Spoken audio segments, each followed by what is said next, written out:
यदि आप कर्ज में डूबे हुए हैं और आर्थिक तंगी से परेशान हैं, तो आपको सूर्य देव के इस महामंत्र का जाप अवश्य करना चाहिए। यह मंत्र बहुत ही शक्तिशाली और प्रभावशाली मंत्र है। इस मंत्र के नियमित 108 बार जाप करने मात्र से ही कर्ज में शीघ्र ही मुक्ति मिलती है, धन और संपत्ति में वृद्धि होती है, घर परिवार में सौभाग्य और शांति बनी रहती है। इस मंत्र से आप कर्ज मुक्त हो जाओगे, धन वृद्धि आपके जीवन में होने लगेगी। सूर्य भगवान बहुत ही दयालु हैं, वह अपने भक्तों की मनोकामनाओं को पूरी करते हैं। इस महामंत्र के नियमित 108 बार जाप करने से आपकी सभी मनोकामनाएं पूरी हो जाएंगी और आपके जीवन में धन की कोई भी कमी नहीं रहेगी।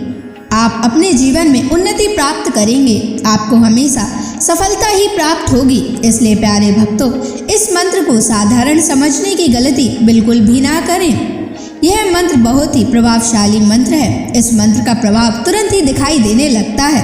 अगर आप सच्ची श्रद्धा के साथ इस मंत्र का नियमित 108 बार जाप करेंगे तो आपका जीवन खुशियों से भर जाएगा और आपके जीवन में कभी भी धन की कमी नहीं आएगी। इसलिए प्यारे भक्तों, इस मंत्र का नियमित 108 बार जाप करें और पूरी श्रद्धा के साथ करें।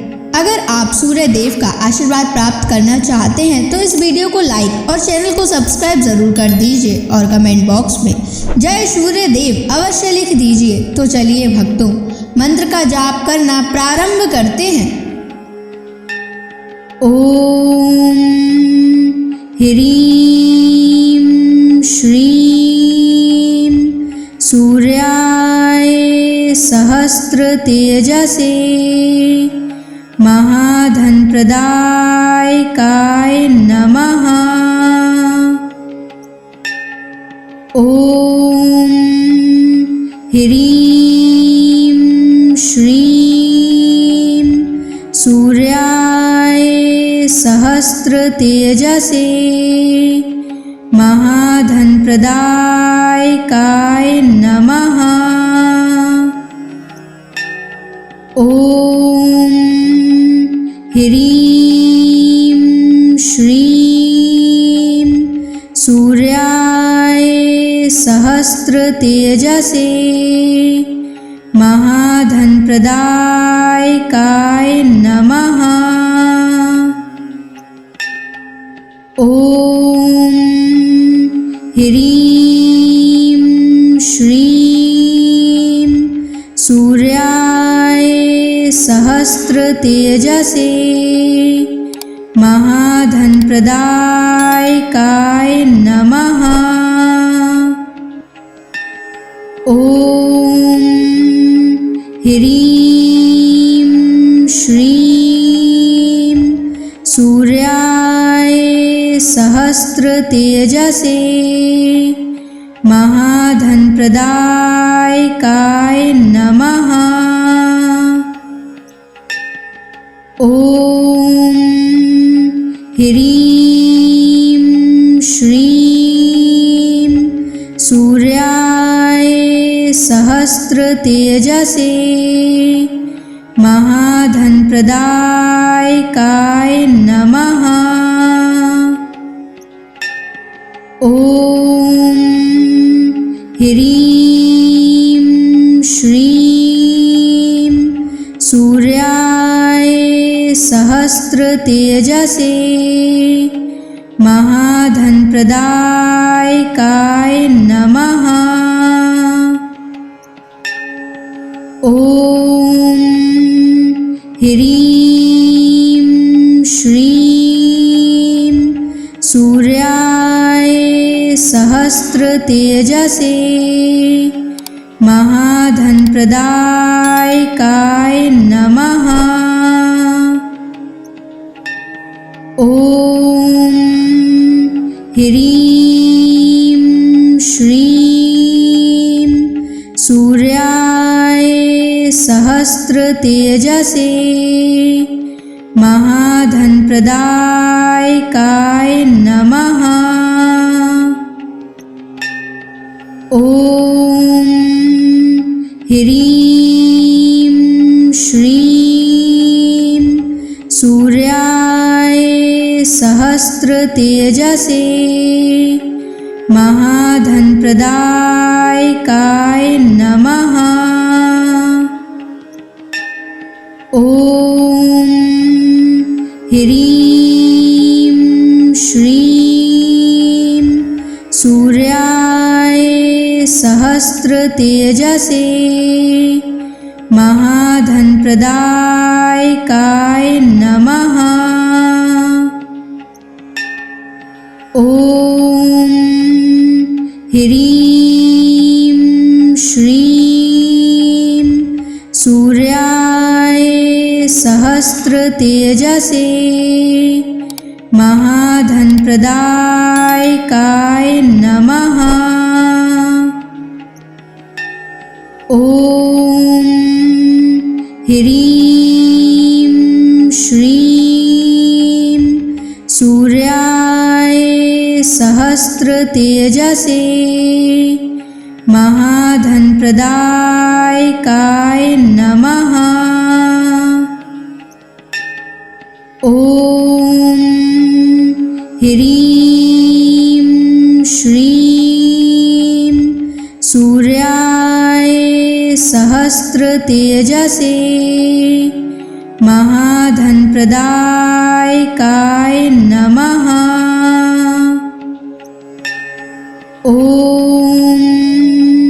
ह्रीं श्रीं सूर्याय सहस्रतेजसे महाधनप्रदायकाय नमः। ॐ ह्रीं श्रीं सूर्याय सहस्रतेजसे महाधनप्रदायकाय नमः। ॐ ह्रीं श्रीं सूर्याय सहस्रतेजसे महाधनप्रदायकाय नमः।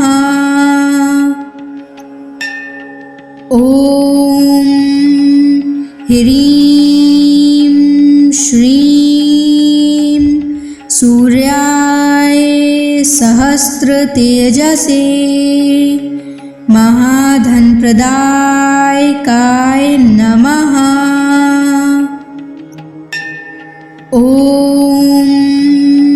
ह्रीं श्रीं सूर्याय सहस्रतेजसे महाधनप्रदायकाय नमः।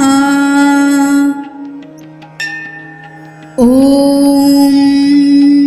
ह्रीं श्रीं सूर्याय सहस्रतेजसे महाधनप्रदायकाय नमः। ॐ ह्रीं श्रीं सूर्याय सहस्रतेजसे महाधनप्रदायकाय नमः। ॐ ह्रीं श्रीं सूर्याय सहस्रतेजसे महाधनप्रदायकाय नमः। ॐ ह्रीं श्रीं सूर्याय सहस्रतेजसे महाधनप्रदायकाय नमः। ॐ ह्रीं श्रीं सूर्याय सहस्रतेजसे महाधनप्रदायकाय नमः। ॐ ह्रीं श्रीं सूर्याय सहस्रतेजसे महाधनप्रदायकाय नमः। ॐ ह्रीं श्रीं सूर्याय सहस्रतेजसे महाधनप्रदायकाय नमः। ॐ ह्रीं श्रीं सूर्याय सहस्रतेजसे महाधनप्रदायकाय नमः। ॐ ह्रीं श्रीं सूर्याय सहस्रतेजसे महाधनप्रदायकाय नमः। ॐ ह्रीं श्रीं सूर्याय सहस्रतेजसे महाधनप्रदायकाय नमः। ॐ ह्रीं श्रीं सूर्याय सहस्रतेजसे महाधनप्रदायकाय नमः। ॐ ह्रीं श्रीं सूर्याय सहस्रतेजसे महाधनप्रदायकाय नमः। ॐ ह्रीं श्रीं सूर्याय सहस्रतेजसे महाधनप्रदायकाय नमः। ॐ ह्रीं श्रीं सूर्याय सहस्रतेजसे महाधनप्रदायकाय नमः। ॐ ह्रीं श्रीं सूर्याय सहस्रतेजसे महाधनप्रदायकाय नमः। ॐ ह्रीं श्रीं सूर्याय सहस्रतेजसे महाधनप्रदायकाय नमः। ॐ ह्रीं श्रीं सूर्याय सहस्रतेजसे महाधनप्रदायकाय नमः। ॐ ह्रीं श्रीं सूर्याय सहस्रतेजसे महाधनप्रदायकाय नमः। ॐ ह्रीं श्रीं सूर्याय सहस्रतेजसे महाधनप्रदायकाय नमः। ॐ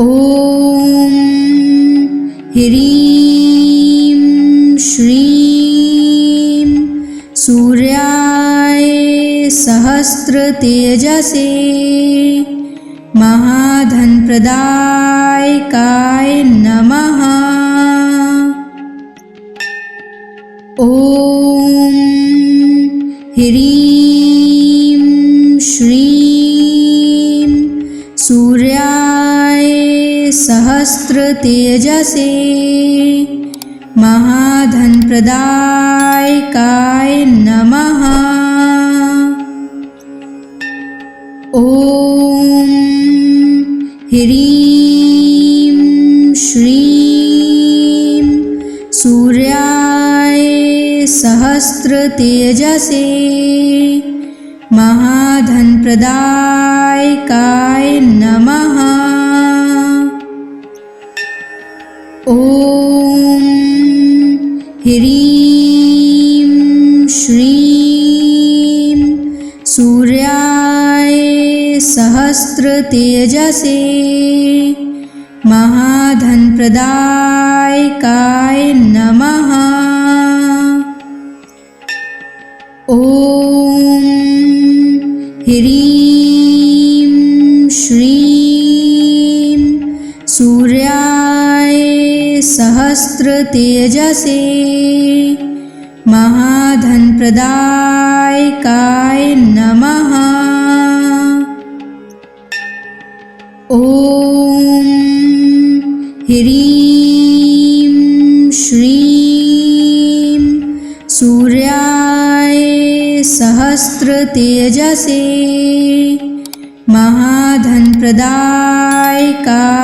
नमः। ॐ ह्रीं श्रीं सूर्याय सहस्त्रतेजसे महाधनप्रदायकाय नमः। ॐ ह्रीं श्रीं सूर्याय सहस्त्रतेजसे महाधनप्रदायकाय नमः। ॐ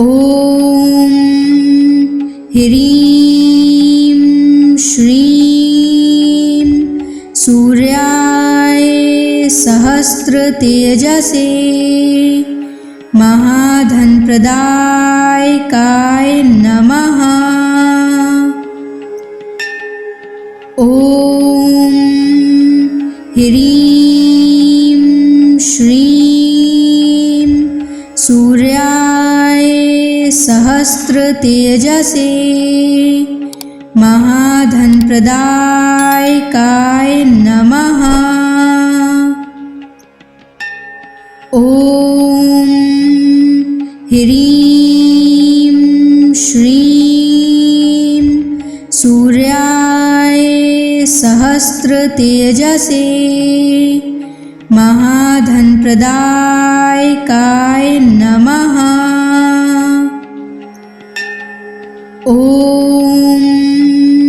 ह्रीं श्रीं सूर्याय सहस्त्रतेजसे महाधनप्रदायकाय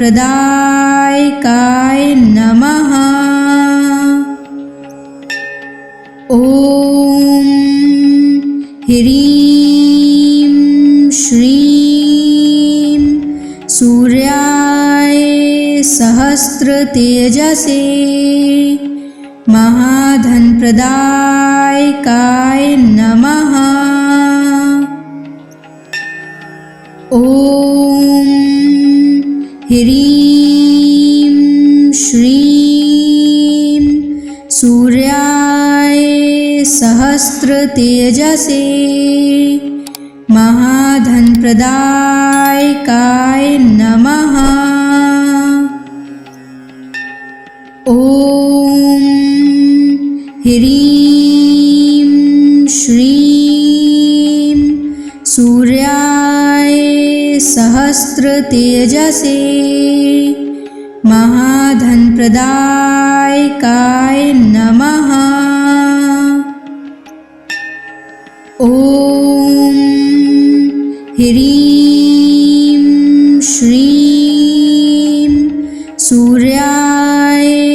सहस्रतेजसे महाधनप्रदायकाय नमः।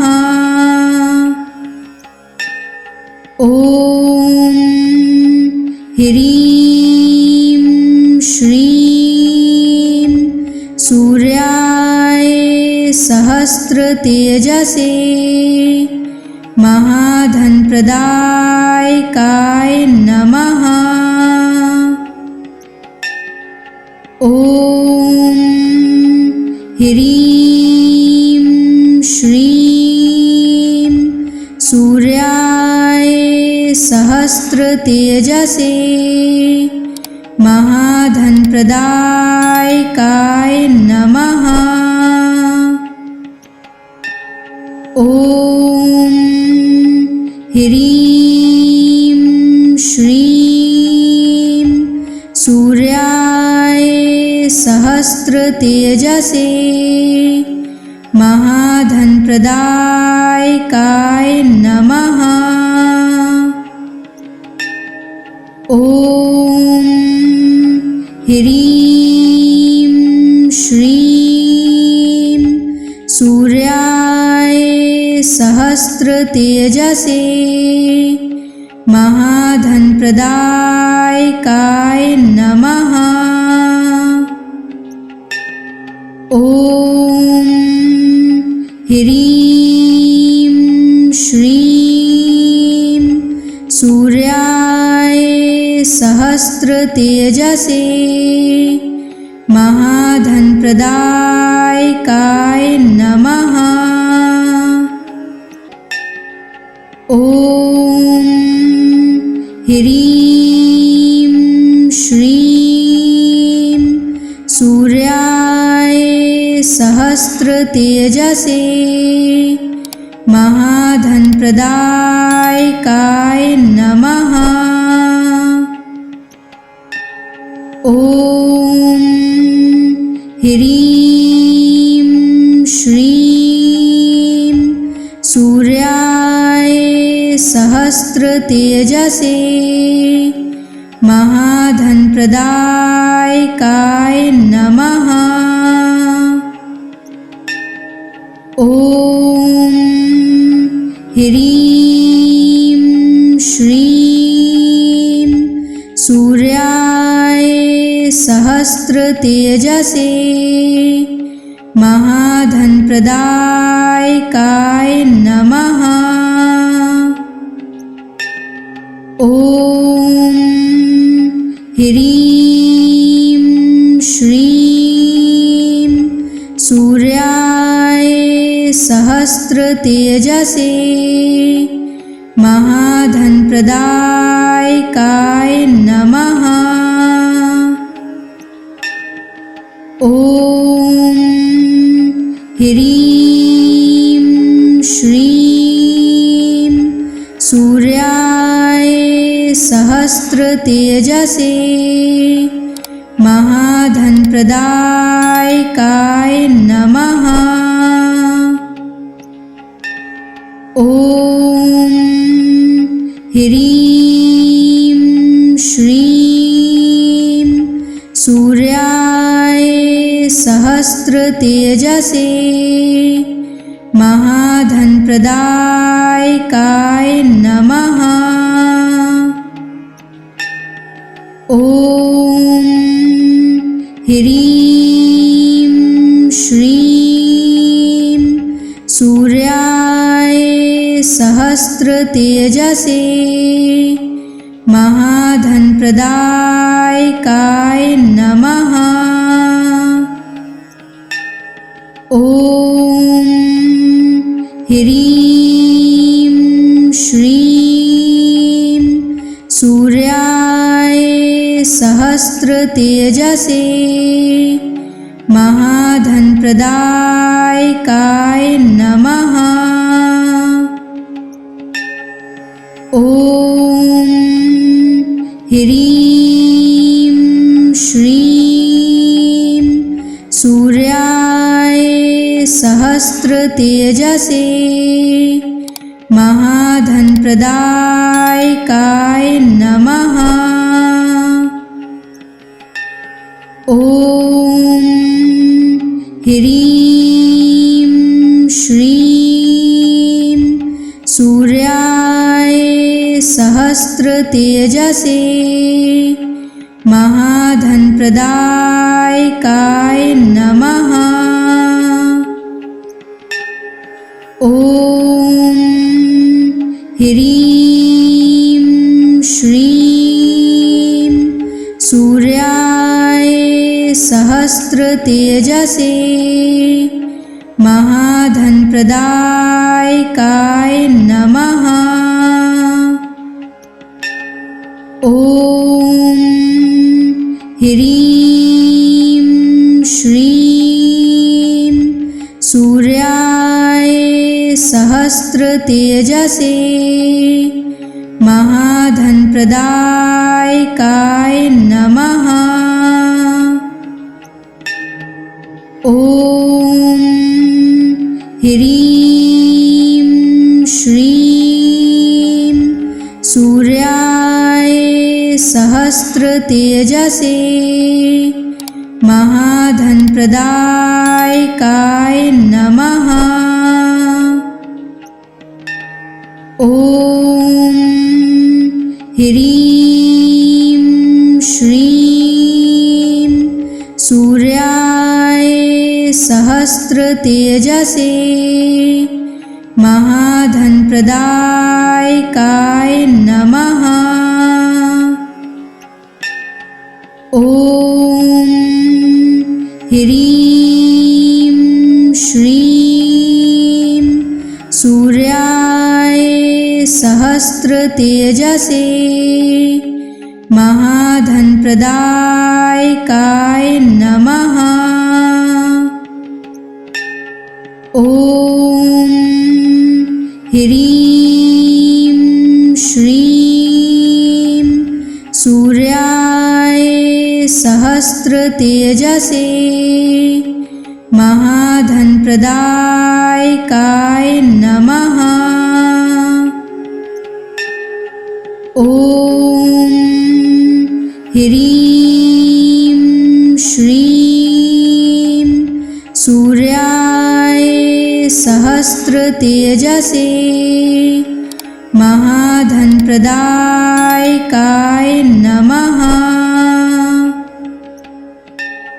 ॐ ह्रीं श्रीं सूर्याय सहस्रतेजसे महाधनप्रदायकाय नमः। ॐ ह्रीं श्रीं सूर्याय सहस्रतेजसे महाधनप्रदायकाय नमः।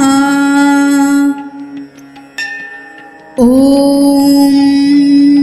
ह्रीं श्रीं सूर्याय सहस्रतेजसे महाधनप्रदायकाय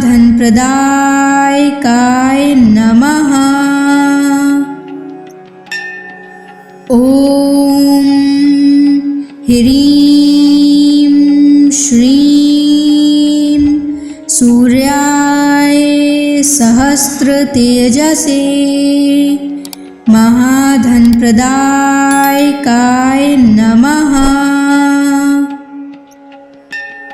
ॐ ह्रीं श्रीं सूर्याय सहस्रतेजसे महाधनप्रदायकाय नमः। ॐ ह्रीं श्रीं सूर्याय सहस्रतेजसे महाधनप्रदायकाय नमः। ॐ ह्रीं श्रीं सूर्याय सहस्रतेजसे महाधनप्रदायकाय नमः। ॐ ह्रीं श्रीं सूर्याय सहस्रतेजसे महाधनप्रदायकाय नमः। ॐ ह्रीं श्रीं सूर्याय सहस्रतेजसे महाधनप्रदायकाय नमः। ॐ ह्रीं श्रीं सूर्याय सहस्रतेजसे महाधनप्रदायकाय नमः। ॐ ह्रीं श्रीं सूर्याय सहस्रतेजसे महाधनप्रदायकाय नमः। ॐ ह्रीं श्रीं सूर्याय सहस्रतेजसे महाधनप्रदायकाय नमः। ॐ ह्रीं श्रीं सूर्याय सहस्रतेजसे महाधनप्रदायकाय नमः। ॐ ह्रीं श्रीं सूर्याय सहस्रतेजसे महाधनप्रदायकाय नमः। ॐ ह्रीं श्रीं सूर्याय सहस्रतेजसे महाधनप्रदायकाय नमः। ॐ ह्रीं श्रीं सूर्याय सहस्रतेजसे महाधनप्रदायकाय नमः। ॐ ह्रीं श्रीं सूर्याय सहस्रतेजसे महाधनप्रदायकाय नमः। ॐ ह्रीं श्रीं सूर्याय सहस्रतेजसे महाधनप्रदायकाय नमः। ॐ ह्रीं श्रीं सूर्याय सहस्रतेजसे महाधनप्रदायकाय नमः। ॐ ह्रीं श्रीं सूर्याय सहस्रतेजसे महाधनप्रदायकाय नमः। ॐ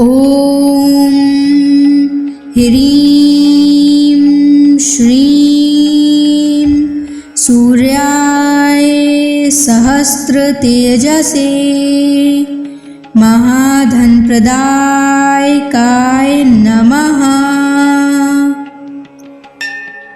ॐ ह्रीं श्रीं सूर्याय सहस्रतेजसे महाधनप्रदायकाय नमः। ॐ ह्रीं श्रीं सूर्याय सहस्रतेजसे महाधनप्रदायकाय नमः। ॐ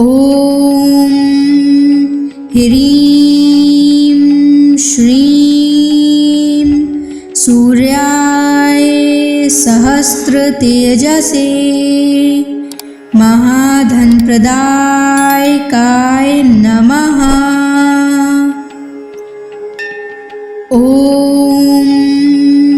ह्रीं श्रीं सूर्याय सहस्रतेजसे महाधनप्रदायकाय नमः।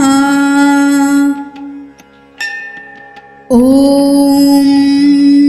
ह्रीं श्रीं सूर्याय सहस्रतेजसे महाधनप्रदायकाय नमः। ॐ ह्रीं श्रीं सूर्याय सहस्रतेजसे महाधनप्रदायकाय नमः। ॐ ह्रीं श्रीं सूर्याय सहस्रतेजसे महाधनप्रदायकाय नमः। ॐ